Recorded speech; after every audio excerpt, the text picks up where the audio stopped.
Salmo 119, a partir do verso 105, diz assim: Lâmpada para os meus pés é a tua palavra, e luz para os meus caminhos. Jurei e confirmei o juramento de guardar os teus retos juízos. Estou aflitíssimo, vivifica-me, Senhor, segundo a tua palavra. Aceita, Senhor, a espontânea oferenda dos meus lábios e ensina-me os teus juízos. Estou de contínuo em perigo de vida, todavia não me esqueço da tua lei. Armam ciladas contra mim os ímpios, contudo não me desvio dos teus preceitos. Os teus testemunhos recebi-os por legado perpétuo, porque me constitui o prazer do coração. Induzo o coração a guardar os teus decretos, para sempre, até o fim.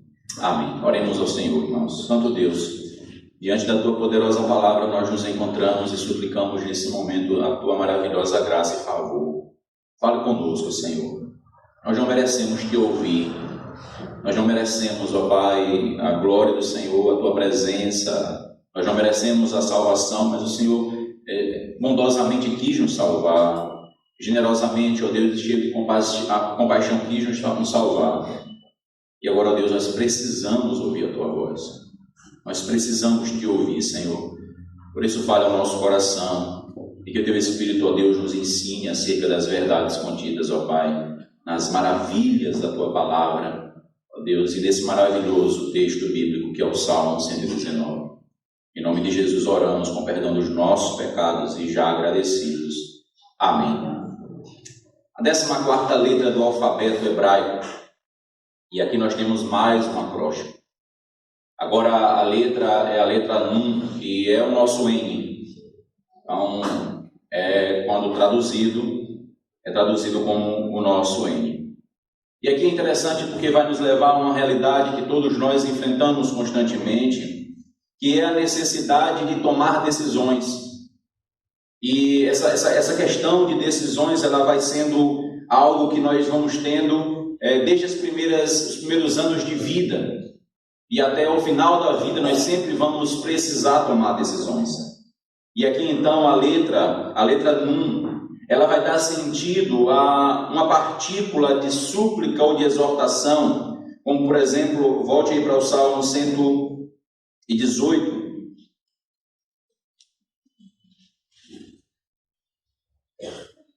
O que está contido aí nos versos 25 e 26, como súplica e exortação. Ó, salva-nos, Senhor, nós te pedimos. Ó, Senhor, concede-nos prosperidade. Bendito o que vem em nome do Senhor. A vós outros da casa do Senhor, nós vos abençoamos. Essa expressão, irmãos, de exaltação, que é a mesma que é contida em Mateus 21, verso 9, quando as multidões, na entrada triunfal de Jesus Cristo, declaravam esse salmo, o Salmo 118, bendito o que vem em nome do Senhor. É a expressão que parte dessa junção da partícula que é formada com a letra Nun, para trazer então essa exortação, e não em si, de fato, apontando uma decisão, mas a conclusão daquilo que já tinha sido decidido. Como disse a todo instante, nós somos instados e precisamos estar preparados para decidir sobre algo. Por vezes assuntos fáceis, outros difíceis, momentos tranquilos, de repente momentos assustadores, preocupantes. O certo é que desde criança nós somos necessitados de tomar decisões. E essas decisões nos serão de muito benefício ou de muito malefício. As consequências que dela irão surgir.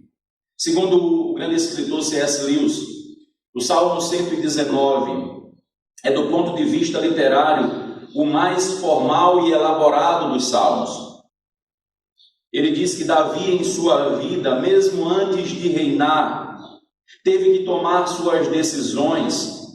E quando ele vê Israel em um momento pavoroso de ameaça de um gigante filisteu, de Golias, ele, um adolescente, ele não calculou o preço da sua ação, e ele decide, pelo poder e pela glória de Deus, enfrentar aquele terrível inimigo.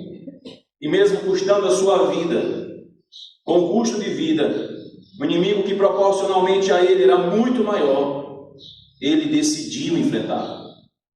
Ainda um adolescente, e ele parte para o enfrentamento e o confronto pela glória do Senhor. Essa expressão, como disse C.S. Lewis, é um formato e uma elaboração fascinante. E aqui então eu queria, a partir dessa exortação, dessa partícula de exortação do Senhor, meditar com os irmãos naquilo que eu entendo que nós temos aqui, que é o perfeito direcionamento para a vida de todos os servos de Deus. O perfeito direcionamento para a vida de todos os servos de Deus. E aqui tomando como base, o princípio que é apresentado não só nesse acróstico, mas em toda a palavra de Deus, de que o Verbo, o Logos divino, o Senhor Jesus Cristo é o centro da mensagem eterna. É como que podemos dizer, é o resumo de toda a mensagem do Senhor para o homem.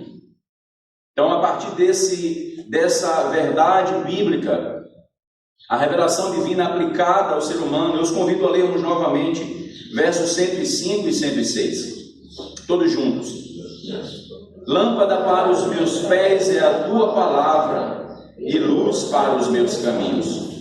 Jurei e confirmei o juramento de guardar os teus retos juízos. Só uma questão de detalhe, irmãos, alguns termos, lâmpada, não vai ser realmente um objeto, ou o que o objeto lâmpada nos oferece, que é a luz, o facho de luz. Mas em alguns locais você vai ler lâmpada como a alma, você vai ler lâmpada como uma geração. Então, eu digo isso para que você, lendo o contexto, você possa entender o que aquela palavra está se referindo.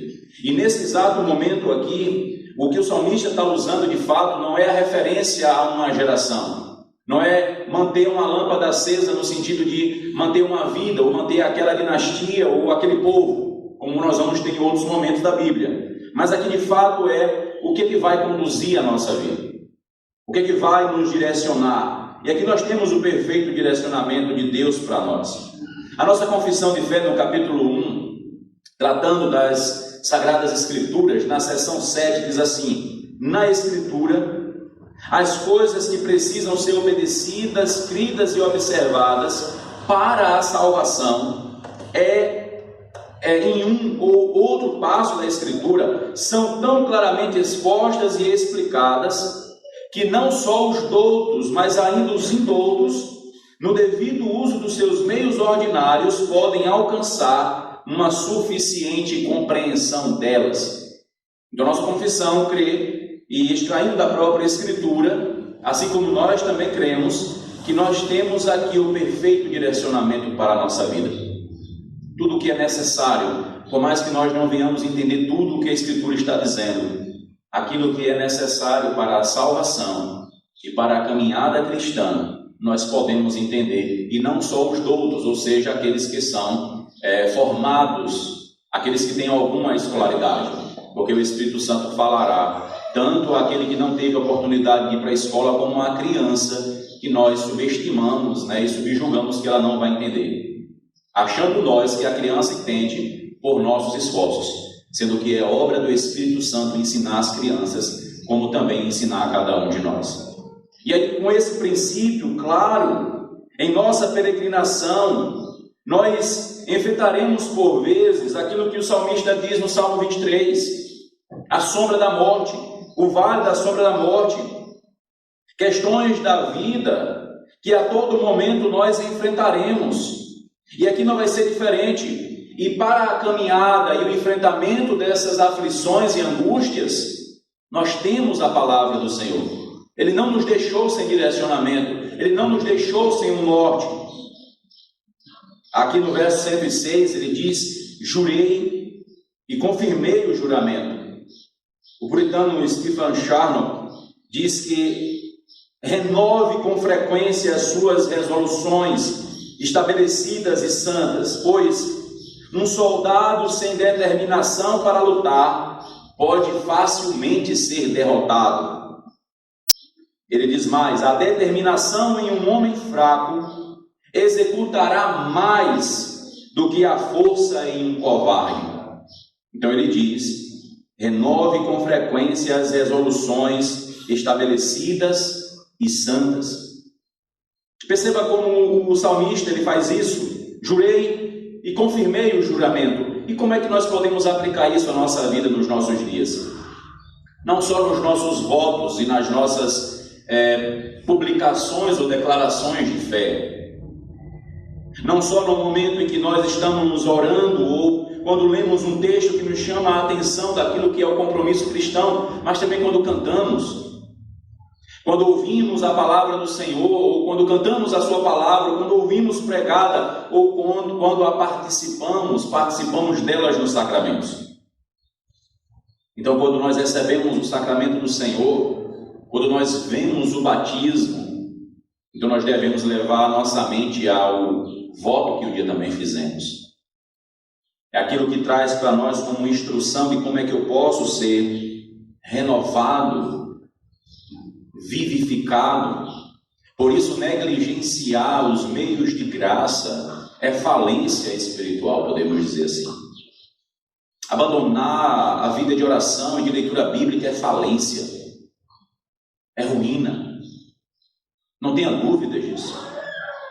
Não tenha dúvidas disso. O juramento e o retorno do juramento, de repente você pode ser uma pessoa fraca, mas se você for resoluto no Senhor, você vai fazer muito mais do que os fortes, ou do que quem se acha forte. Porque não vai estar apenas nos seus atos, mas na renovação dos seus votos, em suplicar a intervenção do Deus bendito. Ora, irmãos, nós podemos ver isso, né? E o salmista ele vai caminhar por isso. Ele jura, ele confirma o juramento, eu permaneço, eu sou teu, e aí ele vai mostrar, verso 107, como por vezes, né, estamos em momentos de situações tão angustiantes que viver faz medo, viver traz medo. E aí você tem quantas pessoas enjauladas em seus sentimentos e tristezas, quantas pessoas aprisionadas em suas angústias, sem ter nenhum inimigo, mas estão trancados, sem ninguém estarem perseguindo-os, estão com medo e estão trancafiados, porque estão recebendo de fato esse momento tão cruel na sua vida e de repente entram em profundas crises depressivas ou de qualquer outra instância que seja na saúde espiritual ou mental. Olha o verso 107, Leão, vamos ler juntos, por favor. Estou aflitíssimo, vivifica-me, Senhor, segundo a tua palavra. Que situação terrível o salmista se encontra. Não é aflito, é aflito em um grau muito maior. Eu estou aflitíssimo, Senhor. Nós temos vários registros, irmãos, de dificuldades que o salmista enfrentou. E aqui referindo-se à vida de Davi, quantas dificuldades ele enfrentou. Nós olhamos para a vida dos apóstolos, quantas lutas e quantas dificuldades eles enfrentaram. Nós lembramos aqui de Paulo, que ele vai declarar claramente que eram lutas externas e internas. Quantos de nós que não vivem por vezes essa mesma realidade? Quantas lutas enfrentadas todos os dias? Tem momento que parece que não dá trégua. Tem momentos que parecem que é o fim, quando acaba uma situação, outra já chega. Tem hora que não deixa nem acabar outra, uma notícia ruim já se aproxima, como aconteceu com Jó.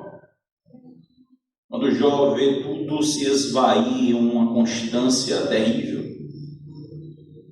E só resta ele sentar e chorar. Ele não tem mais forças, até porque a sua própria saúde lhe é retirada, é atacada. Percebe como, por vezes, são momentos assim que a gente vai passar. Percebe como são momentos assim que a gente vai ter que enfrentar, e isso traz temores ao coração, traz medo, traz insegurança. Toma a nossa alma, e isso não quer dizer que eu não seja crente. E eu posso ver no próprio Cristo, e não comparando a proporção da situação, quando ele disse: fiquem comigo, eu estou aflito. eu estou angustiado e triste até a morte. Ele não queria ficar sozinho. Ele precisava de companhia. A angústia que estava tomando a sua alma. O coração que se apertava e ele já começava a sentir, podemos dizer, o inferno em nosso lugar. Ele começava a sentir o peso dos terrores.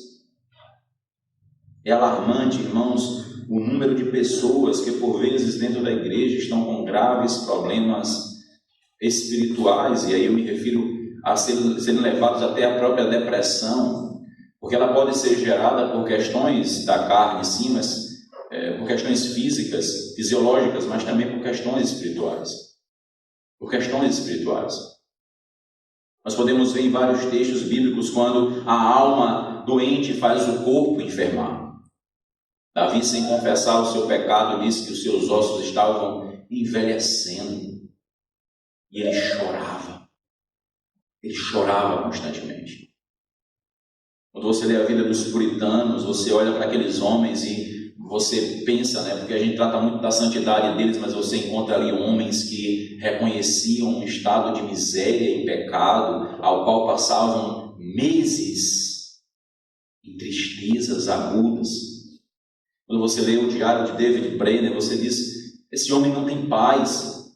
Um homem que busca tanto a Deus não tem paz, mas você percebe como uma lucidez trazida pelo Espírito Santo mostra ao homem o seu pecado. E Brainerd chorava e chorava e angustiava a sua alma a todo momento. Trevas, aquilo que eles denominaram como a noite amarga da alma, a noite escura da alma. Não é que eles não eram crentes, mas é porque eles estavam, sim, olhando para aquele momento de aflição, rogando a Deus perdão, a libertação da mente, do coração cativo, aquele sentimento que é a pior parte do perdão. Não é ouvir do outro, eu te perdoo, mas é perceber que foi perdoado ou sentir que foi perdoado e chorar diante do Senhor buscando essa certeza. Davi diz, eu estou aflitíssimo. Pode ser que você esteja assim nessa manhã. Pode ser que esse seja o seu estado nessa manhã. E você bota até uma roupagem. Você põe até uma caricatura. E tenta mostrar aquilo que você não é. Ou o estado em que você não está. Que é de paz, que é de alegria. Mas que bom que podemos ter, não só como Davi, mas como o próprio Senhor Jesus Cristo, que teve um momento de dizer, estou aflito. Estou aflito. E nós podemos ter a certeza do Senhor de que Ele nos acolhe, de que Ele vai nos livrar, de que Ele já nos livrou em Cristo, e que nós não temos que esconder diante do Senhor. Por mais que nós tenhamos medo do outro, de achar-me fraco. Achar-me fraco. Então eu vivo uma capa. Eu vivo de aparências. O salmista ele não está preocupado com as aparências, mas ele sinceramente abre seu coração e canta ao Senhor. Estou aflito. Vivifica-me, Senhor. Eu preciso de Ti. Traz a Tua palavra a mim. Ele clama ao Senhor. Ele clama ao único que pode socorrê-lo verdadeiramente.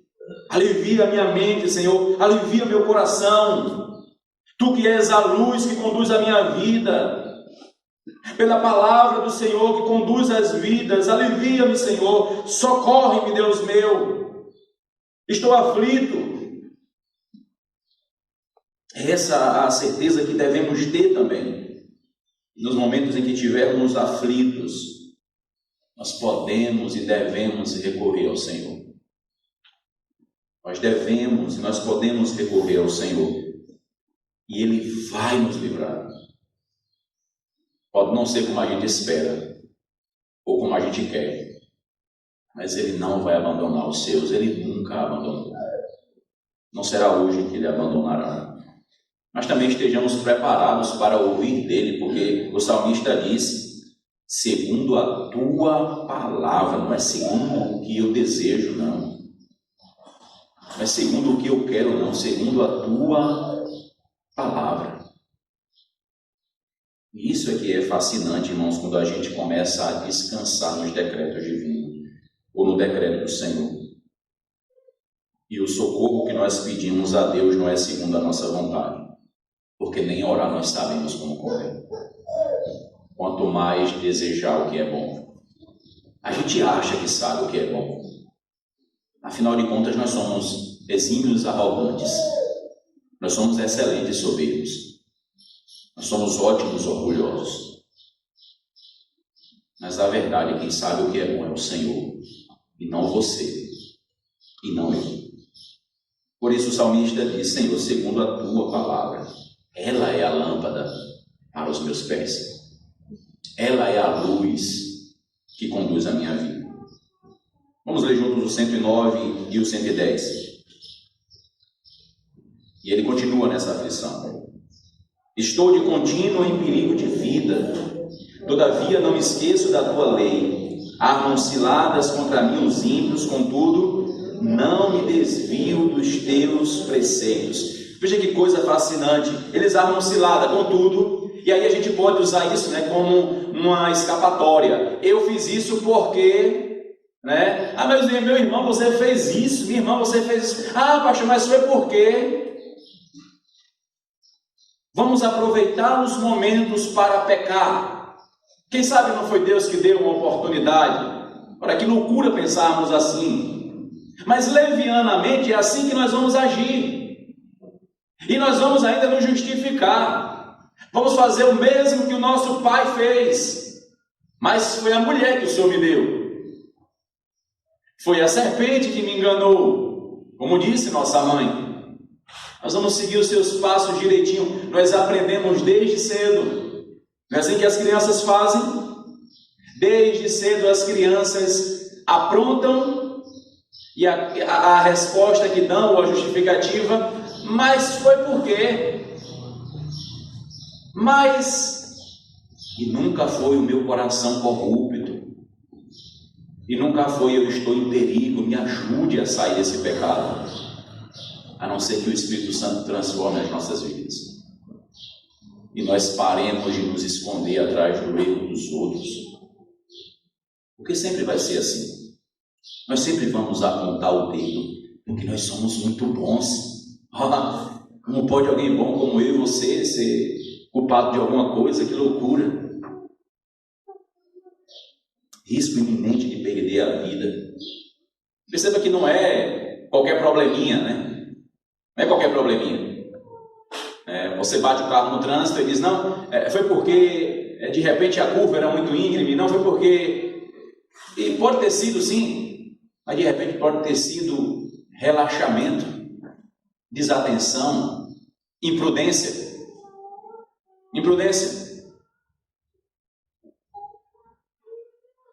Aí a gente vai culpar o outro, dizer, não, aconteceu isso porque... Mas não assumir, não, eu errei, vamos ver como é que a gente resolve agora. Assumir as consequências. Isso em questões simples, mas também questões difíceis. Risco iminente de perder a vida. Ora, quanto mal Saul fez a Davi. A todo momento, a perseguição que ele tinha, a todo momento, as crises que Saul enfrentava. Quanto mal ele viveu. Os seus filhos, quão terríveis foram, quantas situações difíceis sobre a vida de Davi. O seu próprio coração o incitou ao pecado. O fez pecar, o fez cair por terra. Sua vida corria risco todos os dias. E não dizendo que ele não usou por vezes de desculpa. Não dizendo que por vezes ele não usou de astúcia. Nós podemos ver em alguns casos quando ele agiu de forma errada. Por exemplo, no trato com os filhos, ou no desejo por Batseba, ou em matar Urias. Mas quando a palavra do Senhor vem a ele, pelo profeta Natan, nós podemos ouvir dizer, pequei. Peça perdão a Deus por mim, eu pequei. E a sinceridade do seu coração, o profeta diz, o Senhor te perdoou. O sacerdote diz a ele, o Senhor te perdoou, Davi. Mas haverá consequências. Haverão consequências. Aí vem a lâmpada Mas a lâmpada nunca se apagará da tua casa. E a lâmpada é Cristo. Ela nunca apagaria do rei Davi. É tanto que quando os fariseus ouviam isso, mas ele é filho de Davi, vocês estão loucos?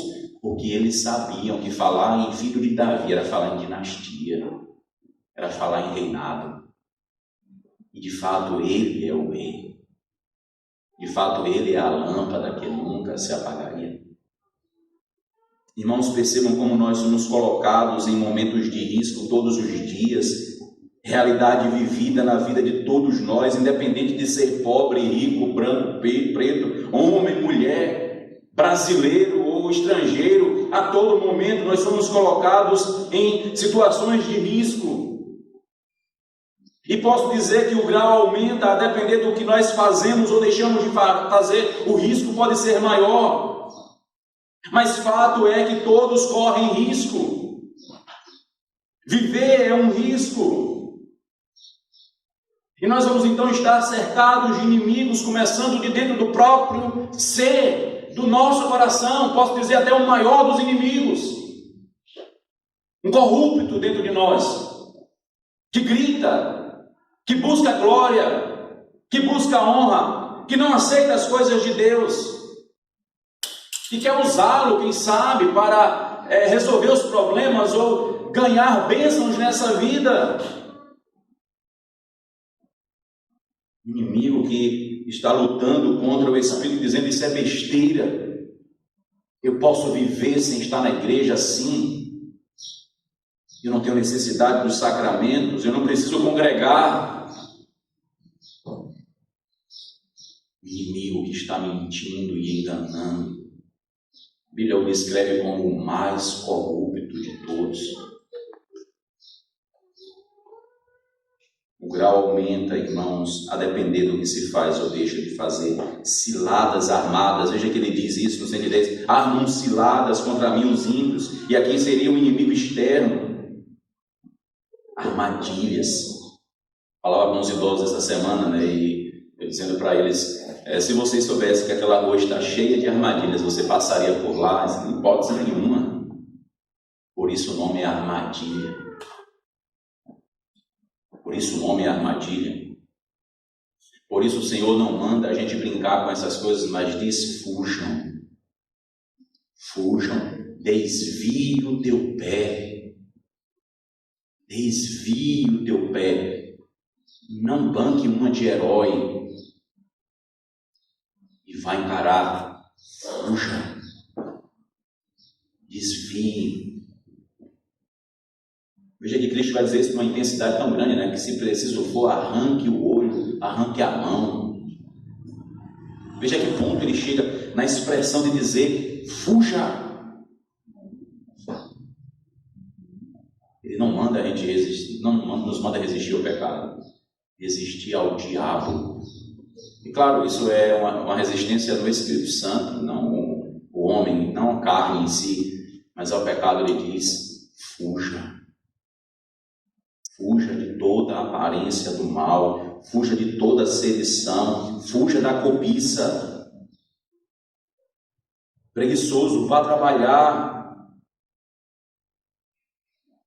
Veja como ele vai tratando com as questões. Você que não sabe honrar, comece a honrar, comece a dar louvor a outro. Faça morrer a sua natureza terrena. Paulo vai dizer a Timóteo: quem quiser ter uma vida piedosa vai ser perseguido. Quem quiser ter uma vida piedosa vai ser perseguido. E é isso que o Evangelho marca diante do mundo: perseguição, porque eles odeiam a Cristo. Eles vão nos odiar. Davi declara: o ímpio se levanta contra mim. O frade, o bispo Jerônimo de Savonarola diz assim: o inimigo, no comer, coloca diante de nós a glutonaria. No amor, impele a luxúria. No trabalho, nos leva à amorosidade ou à lentidão, à preguiça. No conversar, à inveja. O inimigo no governar nos leva à ganância, no corrigir nos leva à ira, na honra nos leva ao orgulho, no coração coloca pensamentos maus, na boca palavras más, nas ações o inimigo coloca obras más. Quando acordado, ele nos move às más ações, e quando dormindo, o inimigo nos leva a sonhos imundos. Já percebeu isso quando você tem de repente um sonho, e nós o chamamos de pesadelos? Você diz, mas quem me levou a ele? Até dormindo. Até dormindo. Perceba como é fácil a gente cair nessas ciladas. Porque, de fato, o bolo está gostoso, então um pedaço não me contenta, eu preciso de mais. É aquilo que a gente costuma dizer, né? Comer pelo olho. Ou comer pelo nariz. Ah, porque está bom. Mas quem disse que porque está bom tem que comer mais? E aí a gente vê isso, né? E a gente acha que é normal comer demais. A gente até usa, né? Não é porque está crescendo. É por quê? Pecado. A Bíblia chama de glutonaria. E vai levar à idolatria, sabia? Porque não pense que a idolatria é só fazer malhação todos os dias para ter um corpinho, não. É idolatria querer satisfazer o corpo dos seus desejos. Coisas, por vezes, tão simples que se tornam grandes armadilhas. Até nos relacionamentos conjugais, marido e mulher, mas de repente uma mente luxuriosa, né? A luxúria na mente. O pecado sexual dentro do casamento, um casamento santo no Senhor, mas na cabeça dele ou dela, promiscuidade. A luxúria no trato íntimo com o seu cônjuge. Como é fácil, né? Como é astuto. Um teólogo comentou que Davi, na multidão de preocupações, ele encontra espaço na mente e no coração para a palavra de Deus, e ele a tem sempre na sua memória. Ele diz no verso 110, contudo, não me desvio dos teus preceitos. E, Senhor, são muitas as armadilhas. Contudo, eu não me desvio. E aqui ele não está trazendo para ele, está dizendo, o meu esforço é por permanecer na tua palavra. Tua palavra é lâmpada. Tua palavra é lâmpada, é a condução da minha vida. A palavra de Deus não é para ser usada de forma supersticiosa. A palavra de Deus não é para ser aberta em uma caixinha para tirar uma promessa para esse dia. A palavra de Deus é para ser lida constantemente.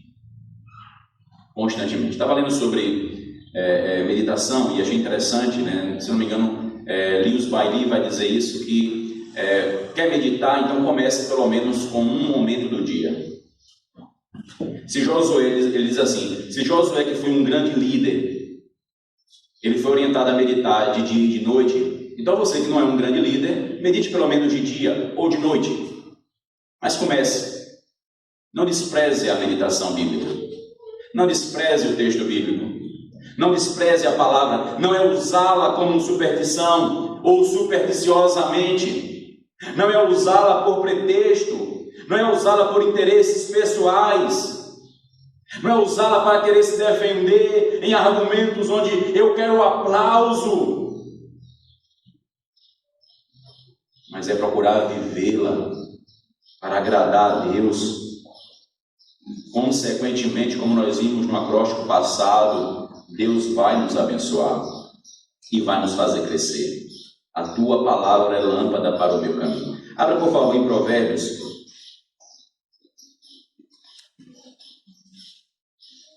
Provérbios capítulo 6.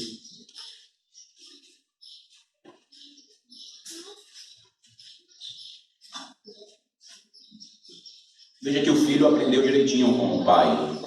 Tomando Davi como autor do Salmo, Salomão escreve assim, verso 20. Provérbios 6, 20. Filho meu, guarda o mandamento de teu pai e não deixes a instrução de tua mãe.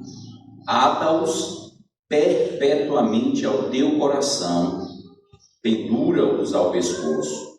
Quando caminhares, te guiará. Quando te deitares, te guardará. Quando acordares, falará contigo. Porque o mandamento é lâmpada e a instrução luz, e as repreensões da disciplina são o caminho da vida. Veja que coisa fascinante, veja como o filho aprendeu, veja como o filho vai declarar aquilo que o pai tinha ensinado. Agora vai para o capítulo 10, Provérbios 10.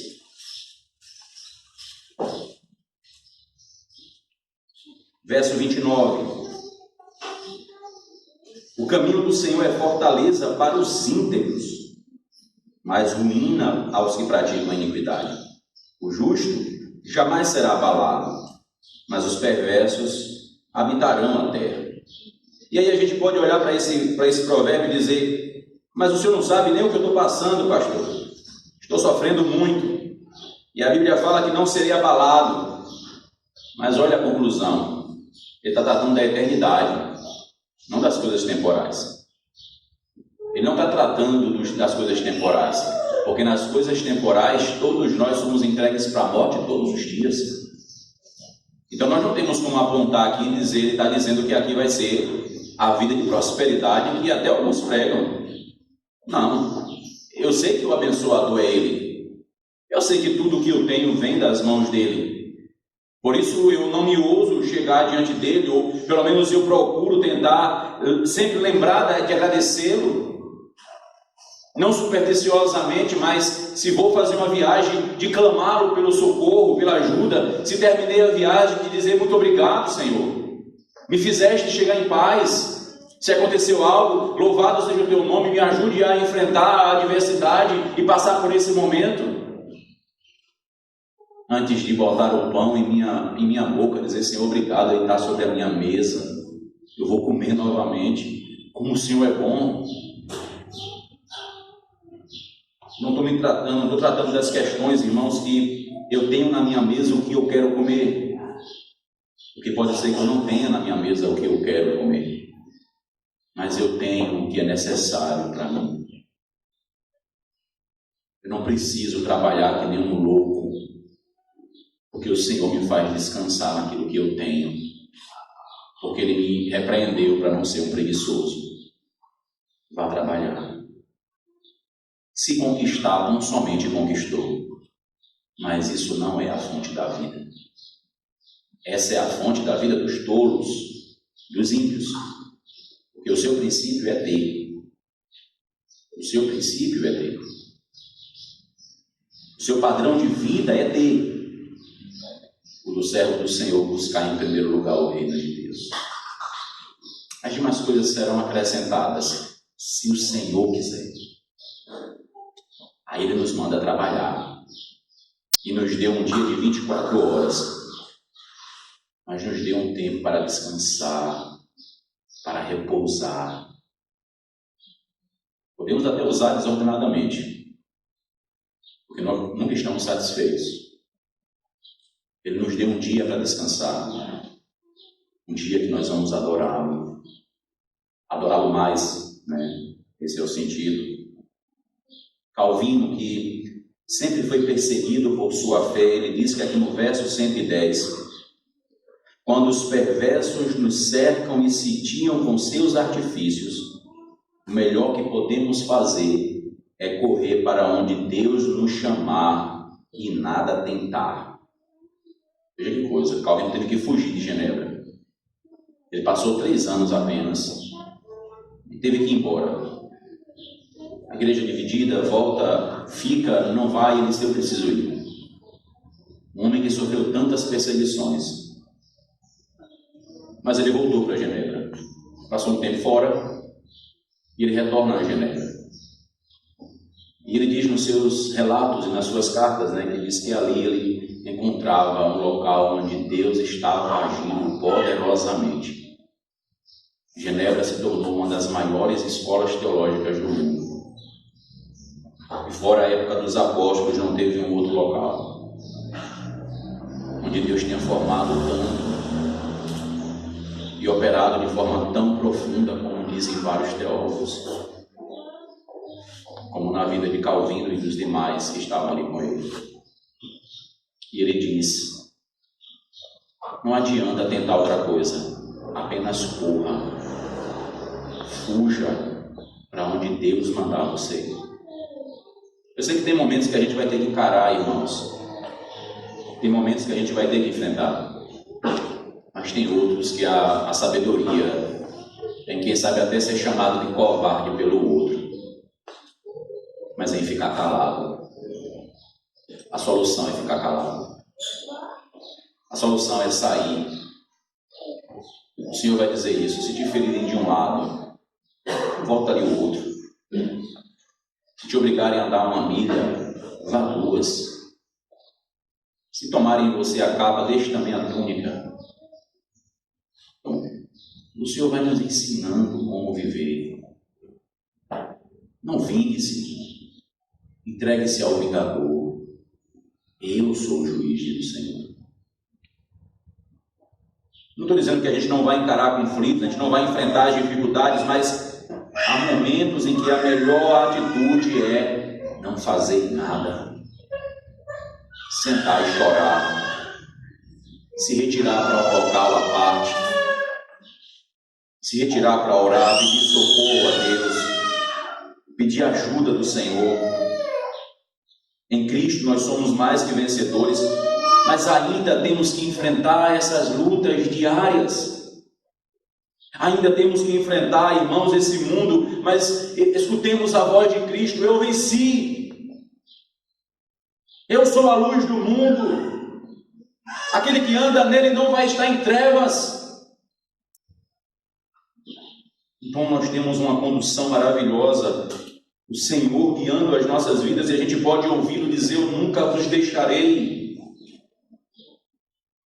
A isso o salmista declara: a lâmpada para os meus pés é a tua palavra, a luz que conduz a minha vida é a tua voz, Senhor. O perfeito direcionamento para a vida de todos os servos do Senhor. Leia comigo, por favor, o 106 e o 108. Vamos voltar lá ao 106, agora junto com o 108. Jurei e confirmei o juramento de guardar os teus retos juízos. Aceita, Senhor, a espontânea oferenda dos meus lábios e ensina-me os teus juízos. Veja que coisa! Ele está clamando a Deus: aceita, Senhor.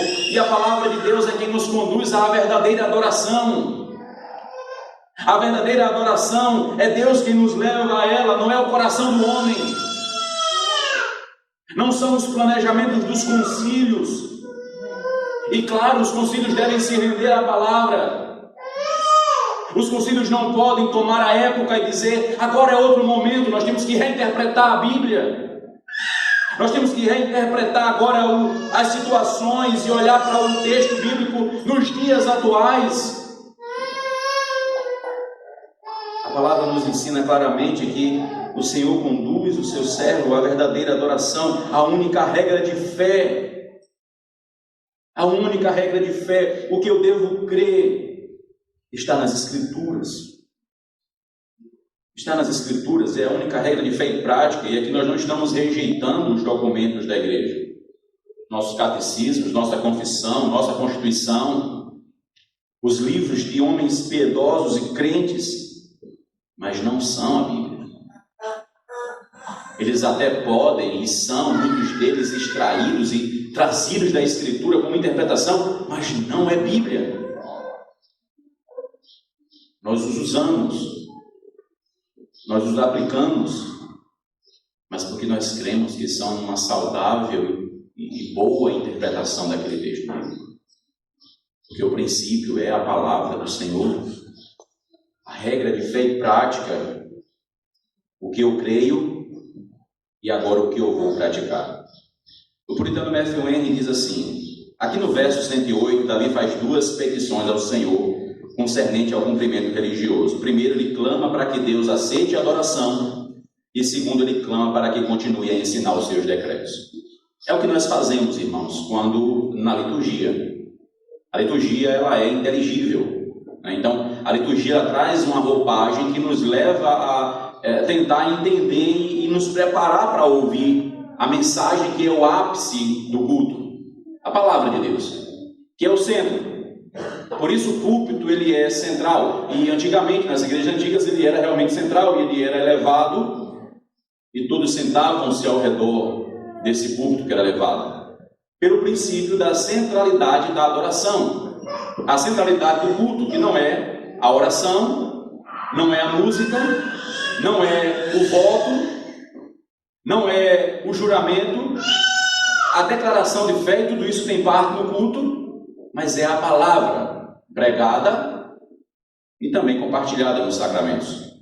Então é o centro que traz a adoração e que é apontado pelo Senhor, mas para isso nós pedimos permissão.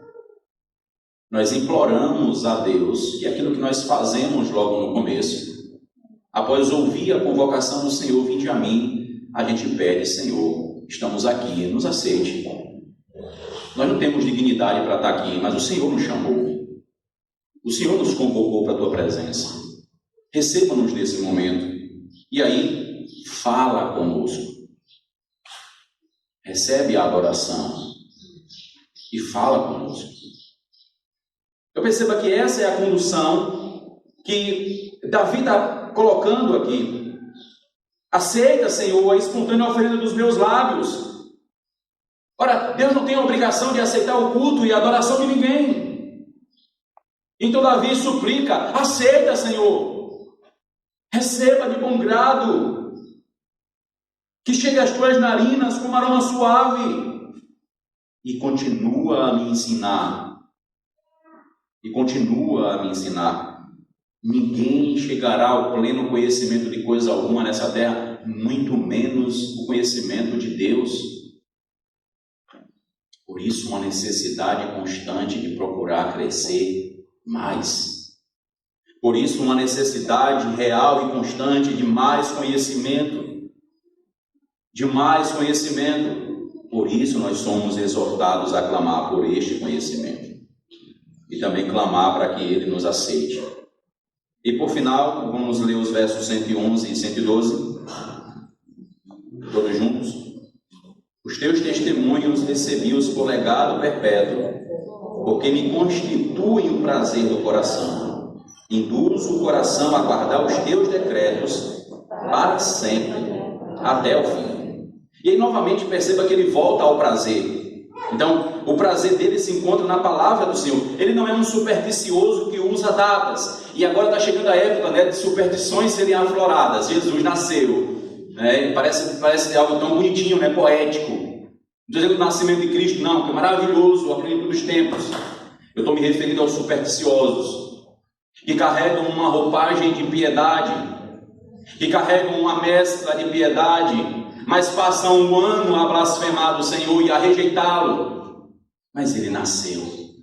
Mais à frente vão matá-lo.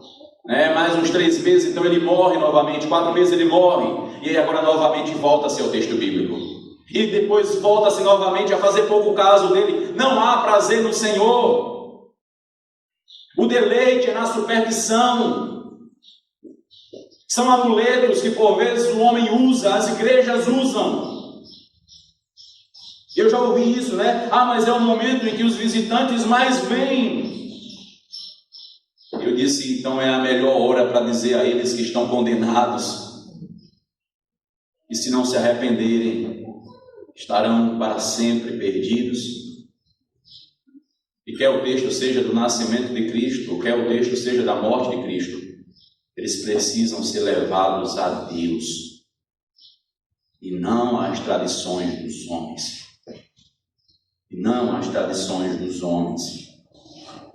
Então somente, irmãos, usam as escrituras por pretexto, e ouso dizer muitos por ganância, porque satisfaz o coração do pecador.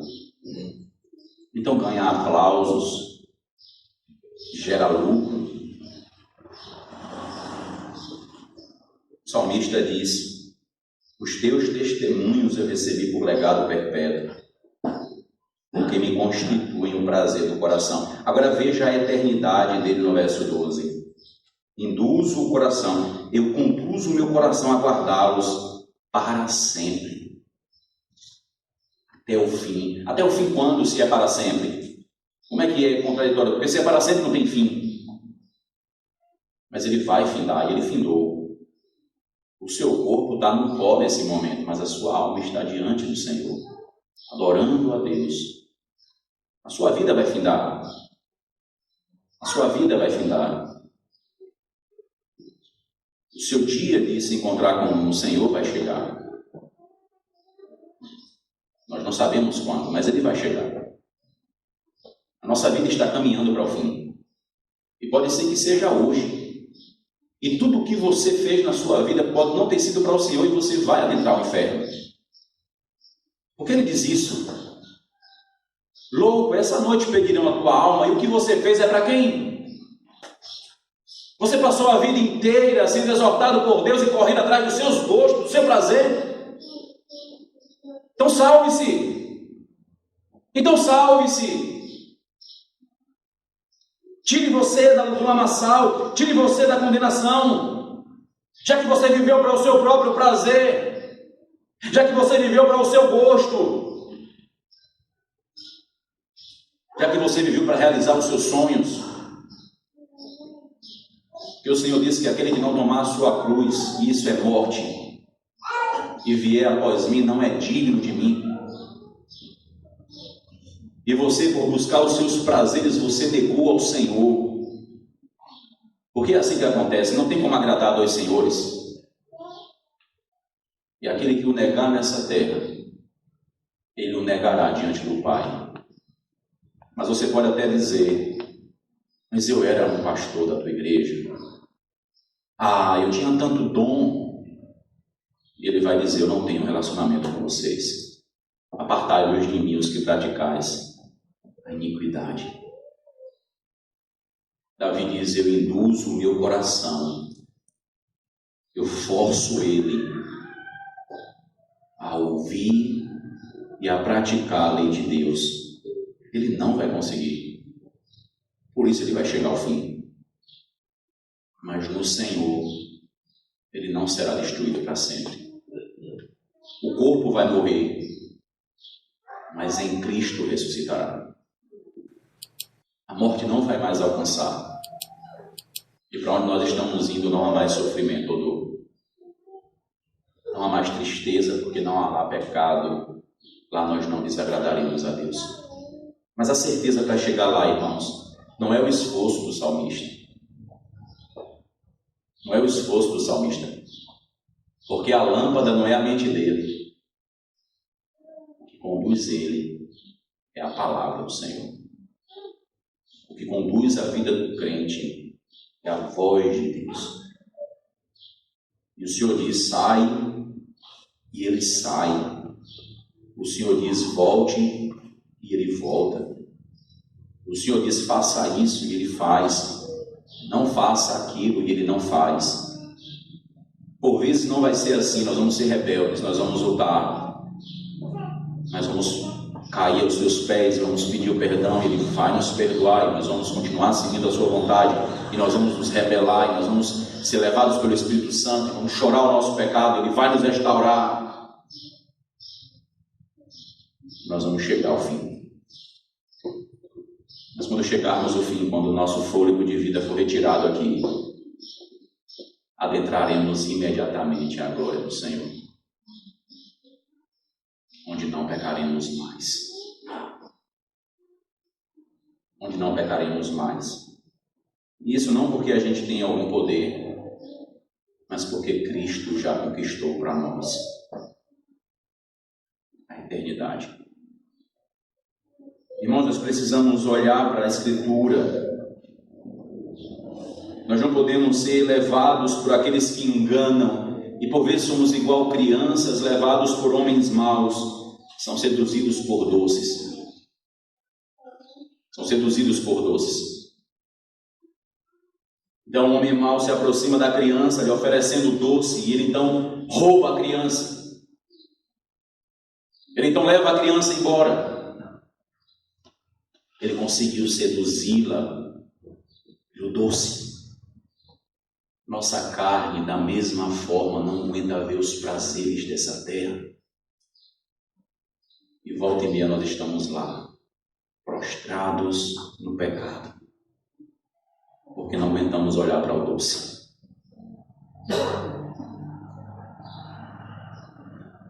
Nós precisamos da graça do Senhor, da bondade, das misericórdias do Senhor. Nós precisamos jurar e confirmar o nosso juramento. Nós precisamos lembrar todos os dias do que nós fizemos como servos do Senhor, da profissão de fé que declaramos. Precisamos lembrar todos os dias das palavras do Senhor. Olhar para ela, meditar nela e alimentar-se dela constantemente. Podemos viver para a sua glória. Que a luz do Senhor, irmãos, nos conduza em tudo e em todos os momentos para a glória e louvor do nosso Deus. Quando nós somos conduzidos pela palavra do Senhor, quando chegar esse dia, nós enfrentaremos melhor as dificuldades da vida. Quando chegarmos o dia em que o mandamento de Deus for o prazer da gente,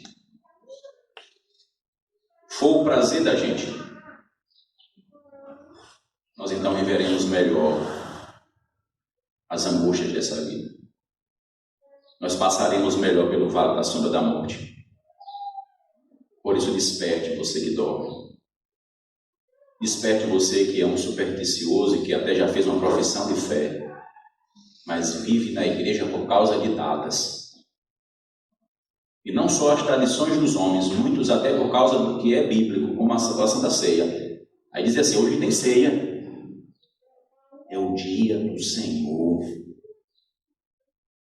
É o dia do Senhor. Maravilha. Também vai ter ceia. Também vai ter ceia.